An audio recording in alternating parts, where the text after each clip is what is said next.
ನೋಡಿದೆಯಕ್ಕ, ನಿನ್ನ ಮಗನ ಗುಣ ವಿಶೇಷಗಳನ್ನು.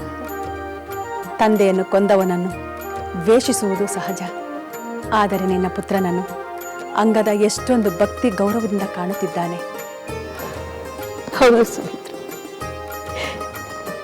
ನನ್ನ ಪುತ್ರನ ಅಚಲವಾದ ಧರ್ಮನಿಷ್ಠೆ, ಎಲ್ಲರನ್ನು ಪ್ರೀತಿಯಿಂದ ಕಾಣುವ ಗುಣ, ಆ ಗುಣವನ್ನು ಗುರುತಿಸಿ ಗೌರವಿಸುವ ಔದಾರ್ಯ. ಹೌದಕ್ಕ, ನೀವು ಹೇಳುತ್ತಿರುವುದು ನಿಜ. ಅಂಗದನ ಮಾತಿನಿಂದ ನನಗೇನು ಆಶ್ಚರ್ಯವೆನಿಸಲಿಲ್ಲ. ನನಗಿಂತ ಬೇರೆ ಉದಾಹರಣೆ ಬೇಕೆ? ರಾಮಚಂದ್ರನ ಕ್ಷಮಾಗುಣದಿಂದ ನನ್ನನ್ನೇ ಪರಿವರ್ತಿಸಲಿಲ್ಲವೇ? ನಿರಾಯಾಸವಾಗಿ ದೊರೆತ ರಾಜ್ಯವನ್ನು ನನ್ನ ಪುತ್ರ ತಿರಸ್ಕರಿಸಿದ. ಅದು ಅವನ ಹೆಚ್ಚುಗಾರಿಕೆ ಅಲ್ಲ, ಅದಕ್ಕೆಲ್ಲ ರಾಮಚಂದ್ರನ ಮಹಿಮೆಯೇ ಕಾರಣ. ರಾಮನಲ್ಲಿ ಹಿರಿತನ ಇದ್ದಿದ್ದರಿಂದಲೇ ಭರತ ತನ್ನ ಹೆತ್ತ ತಾಯಿಯನ್ನೇ ನಿಂದಿಸಿದ. ಲಕ್ಷ್ಮಣ ಎಲ್ಲವನ್ನೂ ತೊರೆದು ರಾಮನ ಹಿಂದೆ ಹೋದ. ಮಹರ್ಷಿಗಳಾದ ವಸಿಷ್ಠರು ರಾಮನನ್ನು ಅಷ್ಟು ಇಲ್ಲದೆ ಗೌರವಿಸುತ್ತಾರೆಯೇ, ಪ್ರೀತಿಸುತ್ತಾರೆಯೇ? ರಾಮನಂತಹ ಪುತ್ರನನ್ನು ಪಡೆದು ನನ್ನ ಜನ್ಮ ಸಾರ್ಥಕವಾಯಿತು, ಸಾರ್ಥಕವಾಯಿತು ಸುಮಿತ್ರ.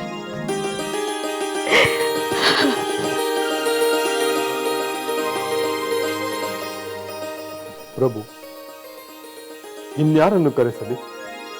ಅಪ್ಪಣೆ ಮಾಡಿ. ಅಮಾತ್ಯರೇ, ಮಹಾರಾಣಿ ಸೀತಾದೇವಿಗೆ ನಾನು ಉಡುಗೊರೆಯನ್ನು ಕೊಡಲು ಬಯಸುತ್ತೇನೆ. ಸಭಾಸದರೇ, ನಮ್ಮ ಮಹಾಪ್ರಭುಗಳು ಮಹಾರಾಣಿ ಸೀತಾದೇವಿಯವರಿಗೆ ಉಡುಗೊರೆಯನ್ನು ಕೊಡಲು ಬಯಸುತ್ತಾರೆ.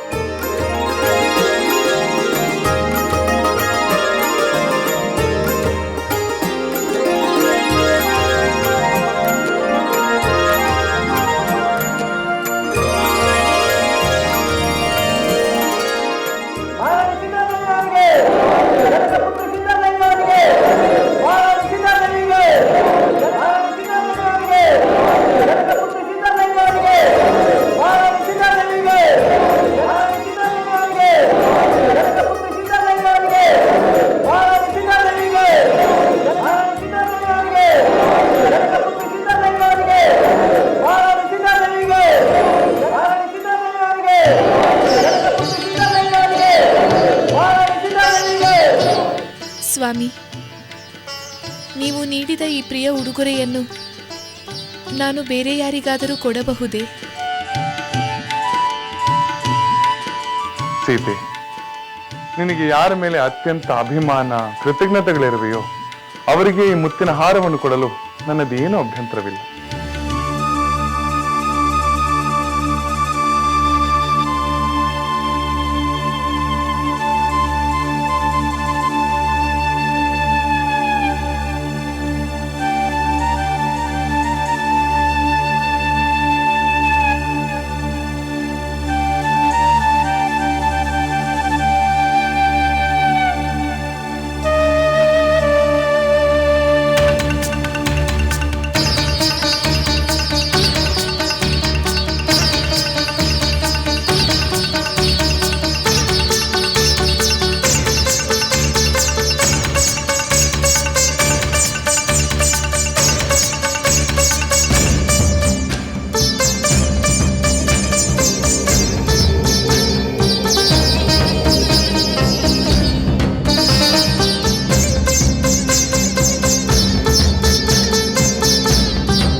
ಸಭಾಸದರೇ, ಮಹಾರಾಣಿ ಸೀತಾದೇವಿಯವರು ಕೊಡುವ ಉಡುಗೊರೆಯನ್ನು ಸ್ವೀಕರಿಸುವ ಭಾಗ್ಯಶಾಲಿ ಯಾರೆಂಬುದನ್ನು ತಿಳಿಯಲು ನಿಮಗೆ ಕುತೂಹಲವಿದೆಯಲ್ಲವೇ?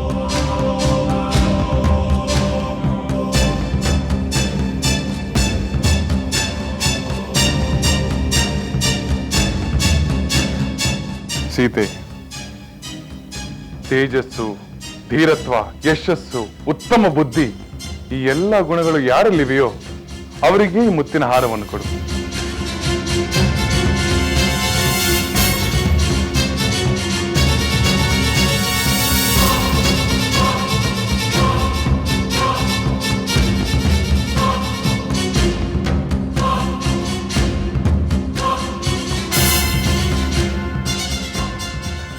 ನೋಡಿ ತಾಯಿ, ಶ್ರೀರಾಮನ ಮುದ್ರೆಯುಂಗುರ.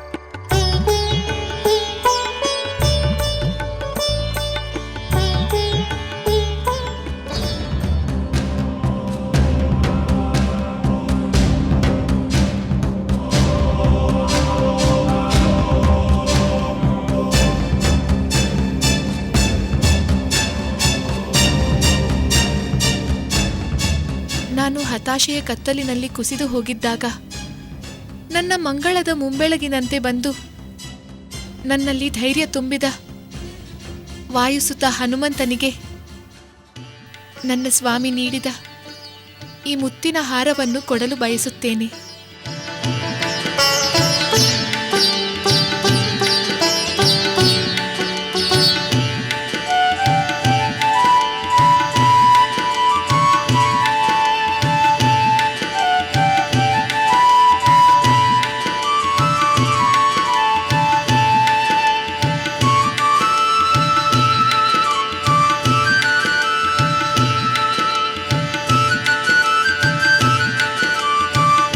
ಹನುಮಂತ,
ಸೀತೆಯ ನಿರ್ಧಾರ ಅತ್ಯಂತ ಸೂಕ್ತವಾಗಿದೆ.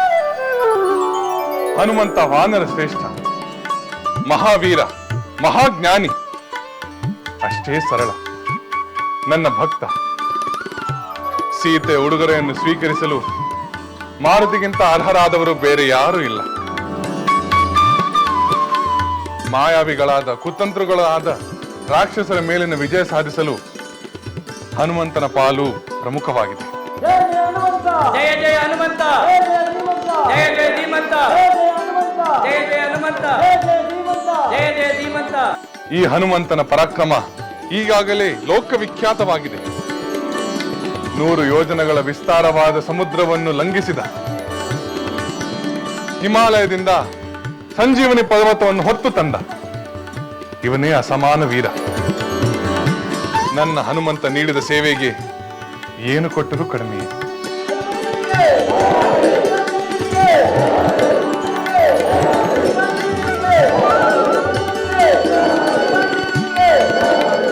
ಪ್ರಭು ರಾಮಚಂದ್ರ, ನಿಮ್ಮ ಸೇವೆಯ ಭಾಗ್ಯಕ್ಕಿಂತ ದೊಡ್ಡ ಉಡುಗೊರೆ ಬೇರಾವುದೂ ಇಲ್ಲ. ಹನುಮಂತ, ನೀನು ಮಹಾಭಾಗ್ಯಶಾಲಿ. ಸೀತಾರಾಮರ ಸಂಪೂರ್ಣ ಕೃಪೆಗೆ ಪಾತ್ರನಾದ ನೀನು ಪುಣ್ಯವಂತ. ನನ್ನ ಅತ್ತಿಗೆ ನಿನಗೆ ಕೊಟ್ಟಿರುವ ಮುತ್ತಿನ ಹಾರ ನಿನಗೆ ಸಿಕ್ಕ ಅತಿ ದೊಡ್ಡ ಉಡುಗೊರೆ. ನಿನ್ನ ಮಾತು ನಿಜ. ರಾಮಚಂದ್ರ ಮತ್ತು ಸೀತಾದೇವಿಯ ಕೃಪೆಗಿಂತ ದೊಡ್ಡ ಉಡುಗೊರೆ ಬೇರಾವುದೂ ಇಲ್ಲ. ಈ ಹಾರ ಕೂಡ ನನ್ನ ಕೊರಳಿಗೆ ಅಲಂಕಾರವಲ್ಲ, ದೈವ ಸ್ವರೂಪರಾದ ಸೀತಾರಾಮರಿಗೆ ಅಲಂಕಾರವಾಗುತ್ತದೆ. ಹನುಮಂತ, ನಿನ್ನ ಮಾತು ಒಗಟಿನಂತಿದೆ. ಅದೇನೆಂದು ಬಿಡಿಸಿ ಹೇಳು ಮಾರುತಿ. ಭರತಕುಮಾರ, ದೈವ ಸ್ವರೂಪರಾದ ಸೀತಾರಾಮರು ಸದಾ ನನ್ನ ಹೃದಯಾಂತರಾಳದಲ್ಲಿ ಇದ್ದು ಅನುಗ್ರಹಿಸುತ್ತಿದ್ದಾರೆ. ನೀನೇ ನೋಡು.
ಅದ್ಭುತ, ಅಮೋಘ, ಅನುಪಮ. ಭಗವಂತ ಮತ್ತು ಭಕ್ತನ ಅಪರೂಪದ ಸಂಬಂಧವನ್ನು ನೋಡಿದಿರ. ಮಹಿಮೆಯಲ್ಲಿ, ಪರಾಕ್ರಮದಲ್ಲಿ ಯಾರಿಗೆ ಯಾರೂ ಕಡಿಮೆ ಇಲ್ಲ. ಒಬ್ಬ ಭಕ್ತನಂತೆ ವಿನೀತನಾಗಿ ಬಾಗುತ್ತಾನೆ, ಇನ್ನೊಬ್ಬ ಅವನನ್ನು ಕೀರ್ತಿ ಅಕ್ಕರೆಯಿಂದ ಆಲಂಗಿಸಿಕೊಳ್ಳುತ್ತಾನೆ. ಇದೊಂದು ಅಪರೂಪವಾದ ಸಮ್ಮಿಲನ. ಶ್ರೀರಾಮನಂತ ಭಗವಂತನಿಲ್ಲ, ಹನುಮಂತನಂತ ಭಕ್ತನಿಲ್ಲ. ಅದು ಸತ್ಯವಾದ ಮಾತು. ಅಖಂಡ ಬ್ರಹ್ಮಚಾರಿಯು ಅಪರಿಮಿತ ಬಲವಂತನೂ ಆದ ಹನುಮಂತನಂತಹ ಭಕ್ತ ಶ್ರೀರಾಮನ ಭಾಗ್ಯ. ಹೌದು, ಒಮ್ಮೊಮ್ಮೆ ಭಕ್ತನಿಂದ ಭಗವಂತನು, ಭಗವಂತನಿಂದ ಭಕ್ತನು ಎಂಬ ಜಿಜ್ಞಾಸೆಯೂ ಮೂಡುತ್ತದೆ. ಎರಡೂ ಸತ್ಯವೇ ಅಲ್ಲವೇ?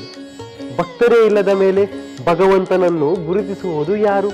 ಭಗವಂತನೇ ಇಲ್ಲದೆ ಭಕ್ತರು ಆರಾಧಿಸುವುದು ಯಾರನ್ನು? ಏನೇ ಆಗಲಿ, ಸೀತಾದೇವಿಯ ಮೂಲಕ ಶ್ರೀರಾಮಚಂದ್ರನು ಹನುಮಂತನ ಮಹಿಮೆಯನ್ನು ಲೋಕಕ್ಕೆ ತೋರಿಸಿಕೊಟ್ಟಿದ್ದಾನೆ. ಮುಂದೆ ಶ್ರೀರಾಮನ ಆಳ್ವಿಕೆಯಲ್ಲಿ ಅವನ ಪ್ರಜೆಗಳು ಎಂಥ ಗುಣವಂತರಾಗುತ್ತಾರೆಂದು ನಾವು ಈಗಲೇ ಊಹಿಸಬಹುದು. ಸಭಾಸದರೇ, ಅಯೋಧ್ಯೆಗೆ ಬಹಳ ಸಮೀಪದಲ್ಲಿರುವ ನಿಷಧ ರಾಜ ಗುಹ ನಮ್ಮ ನಿಷ್ಠಾವಂತ ಸಾಮಂತ. ರಾಮಚಂದ್ರ ಪ್ರಭುವಿನ ಮೇಲೆ ಅಪಾರವಾದ ಪ್ರೀತಿ ಅಭಿಮಾನ. ಗುಹರಾಜ ಈಗ ಬಂದು ಉಡುಗೊರೆಯನ್ನು ಸ್ವೀಕರಿಸಬೇಕು.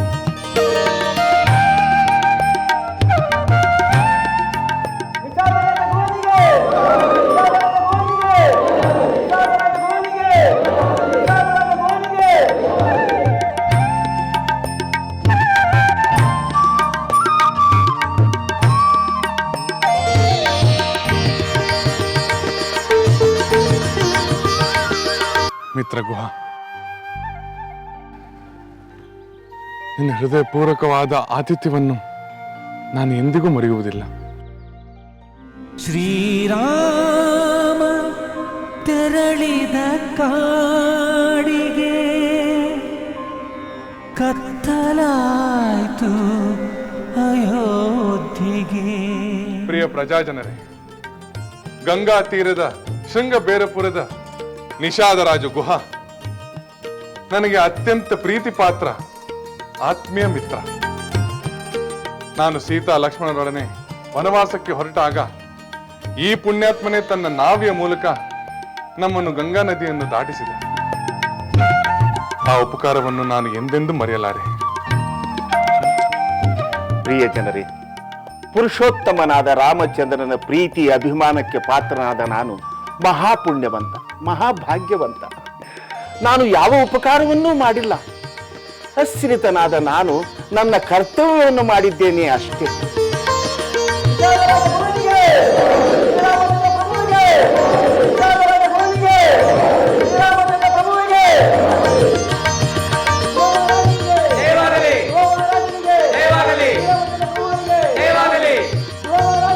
ದೇವಾಗಲಿ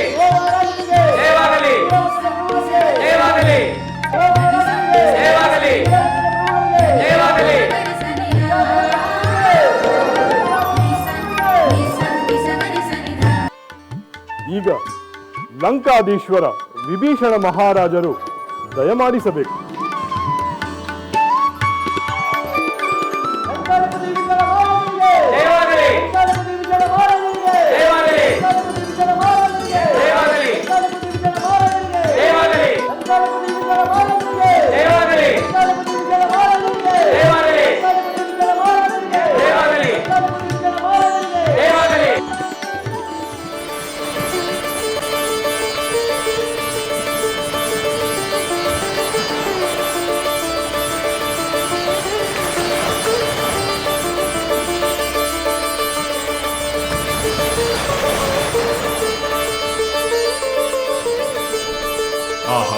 ಅಸುರ ಕುಲ ಶ್ರೇಷ್ಠ ಪೌಲಸ್ತ್ಯ ಕುಲಭೂಷಣ ನೂತನ ಲಂಕಾಧೀಶ ವಿಭೀಷಣ ಪ್ರಭುವಿಗೆ ವಿಭೀಷಣ ಪ್ರಭುವಿಗೆ ವಿಭೀಷಣ ಪ್ರಭುವಿಗೆ ವಿಭೀಷಣ ಪ್ರಭುವಿಗೆ.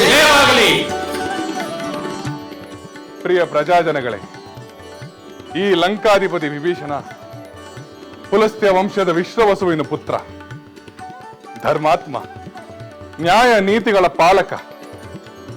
ಅಧರ್ಮಿಯಾದ ತನ್ನ ಸೋದರ ರಾವಣನನ್ನು ಧಿಕ್ಕರಿಸಿ ಧರ್ಮದ ಕಡೆಗೆ ಬಂದು ಸೇರಿದ ಮಹನೀಯ. ರಾಕ್ಷಸರ ಬಲಾಬಲಗಳು, ಅವರ ತಂತ್ರ ಕುತಂತ್ರಗಳ ಬಗ್ಗೆ ನಮಗೆ ಸಂದರ್ಭೋಚಿತವಾಗಿ ತಿಳಿಸಿಕೊಟ್ಟು ನಮ್ಮ ವಿಜಯಕ್ಕೆ ನೆರವಾದವನು. ಈ ನನ್ನ ಮಿತ್ರನನ್ನು ಸತ್ಕರಿಸುವುದು ನನಗೆ ಆನಂದದ ಕರ್ತವ್ಯ. ಗೌರವಾನ್ವಿತ ಸಭಾಸದರೇ, ನನ್ನ ಬಗ್ಗೆ ಹಲವು ಒಳ್ಳೆಯ ಮಾತುಗಳಾಡಿದ್ದು ಶ್ರೀರಾಮಚಂದ್ರನ ಹಿರಿತನ. ರಾಮನೆಂದರೆ ಧರ್ಮ, ಧರ್ಮವೆಂದರೆ ರಾಮ. ನ್ಯಾಯ ನೀತಿ ಧರ್ಮಗಳನ್ನು ಪ್ರೀತಿಸಿ ಗೌರವಿಸುವ ಯಾರೇ ಆದರೂ ಶ್ರೀರಾಮನ ಪಕ್ಷವನ್ನು ಸೇರಲೇಬೇಕು. ಅಂದ ಮೇಲೆ ನಾನು ಶ್ರೀರಾಮನ ಪಕ್ಷವನ್ನು ಸೇರಿದ್ದು ಯಾವ ವಿಶೇಷವೂ ಇಲ್ಲ. ಇನ್ನು ಸಹಾಯ ಮಾಡುವುದರಲ್ಲಿ ನಂದು ನೆಪ ಮಾತ್ರ ಅಷ್ಟೇ. ಶ್ರೀರಾಮಚಂದ್ರ ತಾನೊಬ್ಬನೇ ಈ ಲೋಕಗಳನ್ನು ಜಯಿಸಬಲ್ಲ ಸಾಮರ್ಥ್ಯ ಉಳ್ಳವನಾಗಿದ್ದರೂ ಅದರ ಶ್ರೇಯಸ್ಸಿನಲ್ಲಿ ತನ್ನ ಮಿತ್ರರಿಗೂ ಪಾಲು ನೀಡಿದ್ದಾನೆ. ವಿಭೀಷಣ, ನಿನ್ನ ಸಂಸ್ಕಾರ ಬಹಳ ದೊಡ್ಡದು. ಪ್ರಭು ರಾಮಚಂದ್ರ, ಸತ್ಯವಾಗಿ ಹೇಳಬೇಕೆಂದರೆ ನಾನು ನಿನಗೆ ಮಾಡಿರುವ ಉಪಕಾರಕ್ಕಿಂತಲೂ ನೀನು ನನಗೆ ಮಾಡಿರುವ ಉಪಕಾರವೇ ದೊಡ್ಡದು. ಲಂಕೆಯಲ್ಲಿ ಅಧರ್ಮದ ಆಡಳಿತವನ್ನು ನಾಶ ಮಾಡುವುದು ನಿನ್ನ ಕಾರಣದಿಂದ ಸಾಧ್ಯವಾಯಿತು. ನನಗೆ ನೀನು ಲಂಕೆಯ ಸಿಂಹಾಸನವನ್ನೇ ಉಡುಗೊರೆಯಾಗಿ ನೀಡಿರುವೆ. ಅದಕ್ಕೆ ಬೆಲೆ ಕಟ್ಟಲಾಗುತ್ತದೆ. ನಿನ್ನ ಮತ್ತು ನಿನ್ನ ಪ್ರಜೆಗಳ ಮುಂದೆ ಪ್ರಮಾಣ ಮಾಡಿ ಹೇಳುತ್ತೇನೆ, ನಿನ್ನ ಆದರ್ಶವನ್ನು ಪಾಲಿಸುತ್ತಾ ಲಂಕೆಯಲ್ಲಿ ಧರ್ಮದ ಆಡಳಿತ ನಡೆಸುತ್ತೇನೆಂದು ಪ್ರಮಾಣ ಮಾಡುತ್ತೇನೆ.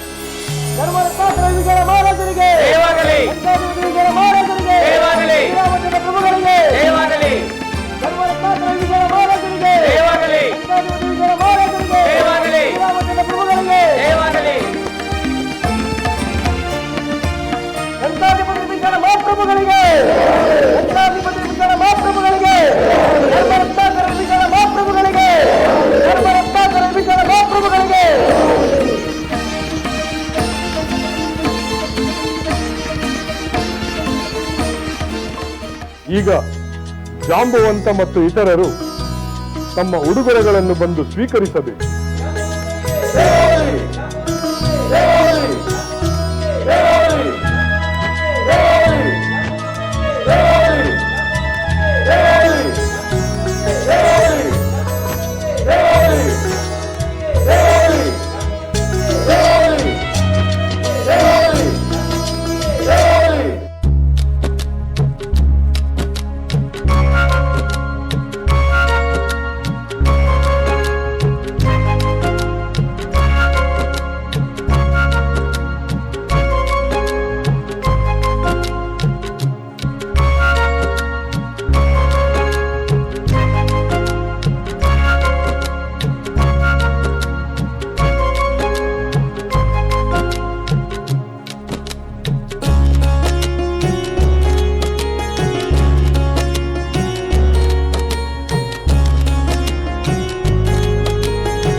ಪಟ್ಟಾಭಿಷೇಕದ ಸಮಾರಂಭಕ್ಕೆ ಆಗಮಿಸಿದ ಎಲ್ಲರಿಗೂ ನಮ್ಮ ವಂದನೆಗಳು.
ಸೀತೆ, ನೀನು ಮಹಾರಾಣಿಯಾಗಿ ನಿನ್ನ ಪತಿಯೊಡನೆ ಸಿಂಹಾಸನದಲ್ಲಿ ಕುಳಿತಿದ್ದನ್ನು ನೋಡಿ ನನ್ನ ಕಣ್ಣುಗಳಿಗೆ ತೃಪ್ತಿಯೇ ಆಗುತ್ತಿಲ್ಲ.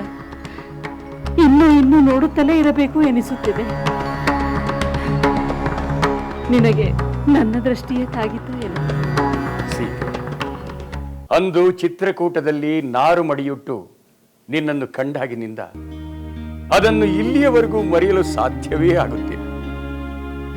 ಪ್ರತಿದಿನ ಪ್ರತಿ ಕ್ಷಣ ನಿನ್ನ ರೂಪವೇ ನೆನಪಿನಲ್ಲಿ ಕಾಡುತ್ತಿದೆ. ನನ್ನ ಮಗಳಿಗೆ ಇಂತಹ ಸ್ಥಿತಿ ಪ್ರಾಪ್ತವಾಯಿತೆ ಎಂದು ಪ್ರತಿದಿನವೂ ನಾನು ಸಂಕಟ ಪಡುತ್ತಿದ್ದೆ.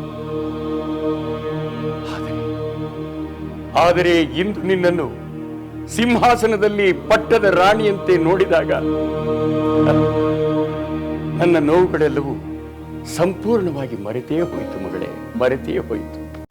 ನಿಮ್ಮ ಅಪಾರವಾದ ಪ್ರೀತಿ ವಾತ್ಸಲ್ಯಗಳಿಗೆ ಹಾಗೆ ಅನ್ನಿಸುವುದು ಸಹಜ.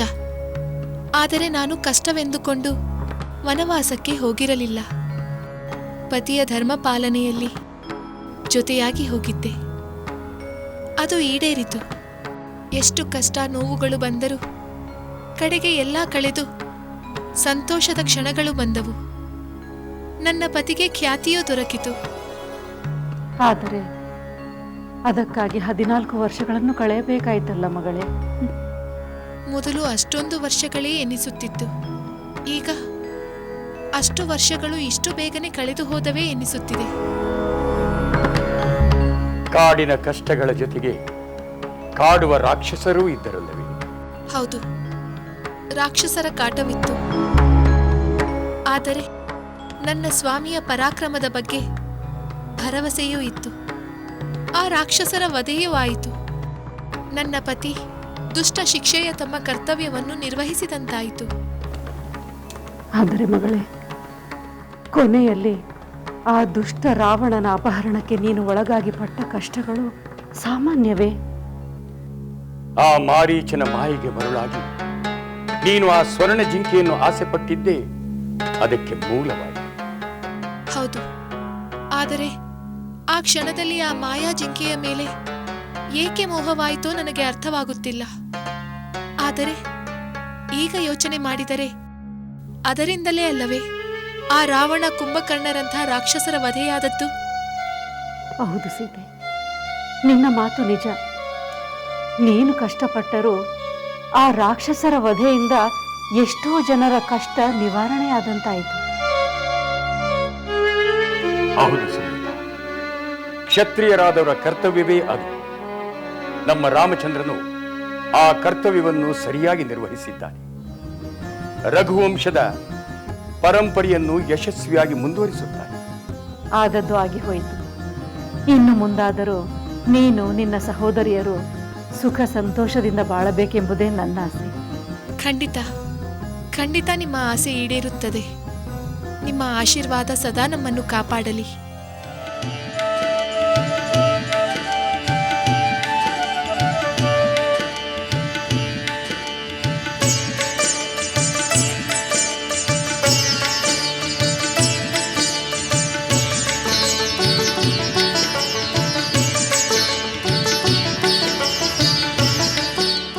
ಸದಾ ಸುಖಿಯಾಗಿರು.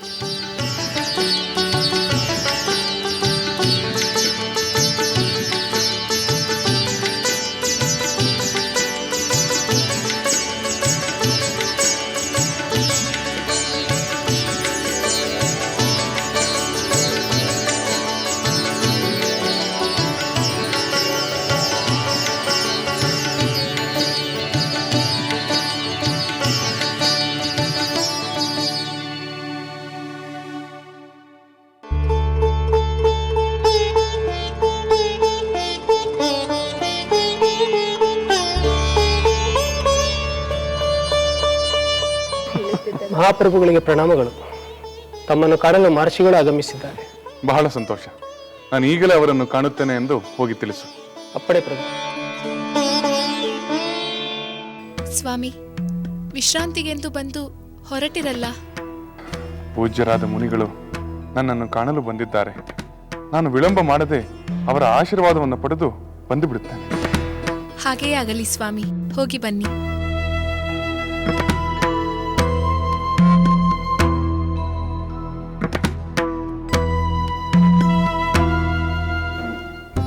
ರಾಮಚಂದ್ರ, ಆ ರಾವಣನ ಅಟ್ಟಹಾಸ ಏನು, ಅವನ ಮಗನ ವಿಜೃಂಭಣೆ ಏನು, ಆದರೆ ಅದೆಲ್ಲವನ್ನೂ ಮೀರಿಸಿ ನೀನು ವಿಜಯವನ್ನು ಸಾಧಿಸಿದ್ದು ನಮಗೆಲ್ಲ ಅತ್ಯಂತ ಸಂತೋಷವನ್ನು ತಂದಿದೆ. ಇನ್ನು ಆ ಹನುಮಂತನ ಬಗ್ಗೆ ಎಂದು ನಾವು ಏನು ಮಾತಾಡುವ ಹಾಗೆ ಇಲ್ಲ. ಎಂಥ ಪರಾಕ್ರಮ! ಎಂತಹ ಸಮಯದಲ್ಲಿ ನಿನಗೆ ಬಂದು ಅವನು ಸಹಾಯ ಹಸ್ತವನ್ನು ನೀಡಿದ.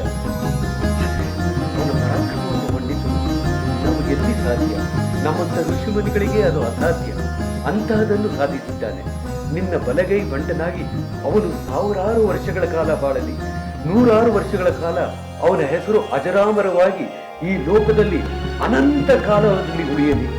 ನಿನ್ನ ಹೆಸರಿನ ಜೊತೆಗೆ ಸೀತೆಯ ಹೆಸರಿನ ಜೊತೆಗೆ ಲಕ್ಷ್ಮಣನ ಹೆಸರಿನ ಜೊತೆಗೆ ಹನುಮಂತನ ಹೆಸರು ಎಲ್ಲರ ನೆನಪಿನಲ್ಲಿ ಸದಾ ಉಳಿಯುತ್ತದೆ. ಇದು ನಮ್ಮ ಸೌಭಾಗ್ಯ. ನಿನ್ನನ್ನು ಇವತ್ತು ನಾವು ಇಲ್ಲಿ ಸಲ್ಲಿಸಿರುವುದು ನಮ್ಮ ಪರಮ ಅದೃಷ್ಟ. ನಿನ್ನ ಪಟ್ಟಾಭಿಷೇಕವಾಯಿತು. ನಿನ್ನ ಪರಾಕ್ರಮವನ್ನು ನಾವು ವರ್ಣಿಸಲು 4 ಲೋಕಗಳಲ್ಲೂ ನಾವು ಸತತ ಪ್ರಯತ್ನವನ್ನು ಮಾಡುತ್ತೇವೆ. ನಿನ್ನ ಕತೆ ಅಜರಾಮರವಾಗಿ ಎಲ್ಲರ ಮನಸ್ಸಿನಲ್ಲಿ ನಿರಂತರವಾಗಿ ಉಳಿಯುತ್ತದೆ. ಶ್ರೀರಾಮಚಂದ್ರ, ನಿರಂತರವಾಗಿ ಉಳಿಯುತ್ತದೆ.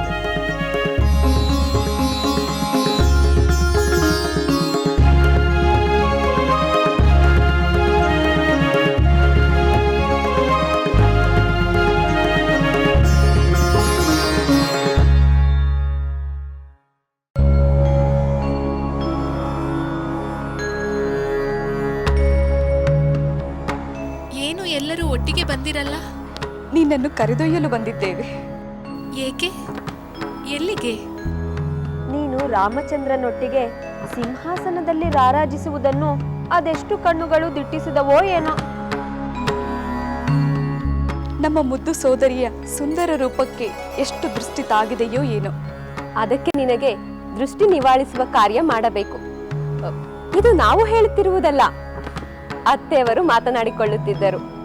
ಯಾವ ಕೆಟ್ಟ ದೃಷ್ಟಿಯೂ ನನಗೆ ತಾಕಿರುವುದಿಲ್ಲ. ಎಲ್ಲರೂ ಪ್ರೀತಿ ಅಭಿಮಾನಿಗಳಿಂದಲೇ ನೋಡಿರುತ್ತಾರೆ. ಆ ಚಿಂತೆಯನ್ನು ಬಿಡಿ. ಈಗ ನಾವೆಲ್ಲ ಸ್ವಲ್ಪ ಸಮಯ ಮಾತನಾಡೋಣ. ಮಹಾರಾಜರು ಬರುವುದಿಲ್ಲವೇ? ಅವರು ಮಹರ್ಷಿಗಳ ಸಂದರ್ಶನಕ್ಕೆ ಹೋಗಿದ್ದಾರೆ. ಅಲ್ಲಿಯವರೆಗೂ ಸಮಯವಿದೆ. ಹೌದು, ಈಗ ಆಗುವುದಿಲ್ಲ ಎಂದು ಹೇಳುವಂತಿಲ್ಲ. ಈಗ ಇವಳು ಮಹಾರಾಣಿ ಅಲ್ಲವೇ? ಮಹಾರಾಣಿಯವರ ಆಜ್ಞೆ ಮೀರಿದರೆ ಅವರು ನಮಗೆ ಶಿಕ್ಷೆ ಕೊಡಬಹುದು. ಹೌದು ಹೌದು, ನಿಮ್ಮ ಅಪ್ಪಣೆ ಅಂತಾಗಲಿ ಮಹಾರಾಣಿ. ನಿಮ್ಮ ಹುಡುಗಾಟ ಎಲ್ಲೇ ಮೀರಿದರೆ ಖಂಡಿತ ಶಿಕ್ಷೆ ಕೊಡಲೇಬೇಕಾಗುತ್ತದೆ. ನನ್ನ ಪ್ರೀತಿಯ ಸೋದರಿಯರಿಗೆ ಶಿಕ್ಷೆ ನೀಡುವ ಮಹಾರಾಣಿ ಪದವಿ ಯಾರಿಗೆ ಬೇಕು? ನಾನು ಮೊದಲು ನಿಮಗೆ ಸೋದರಿ, ನಂತರ ಮಹಾರಾಣಿ. ಮಹಾರಾಣಿ ಎಂದು ಅತಿ ಗೌರವ ಕೊಡುವುದಾದರೆ ನಿಮ್ಮೊಂದಿಗೆ ಮಾತನಾಡುವುದಿಲ್ಲ.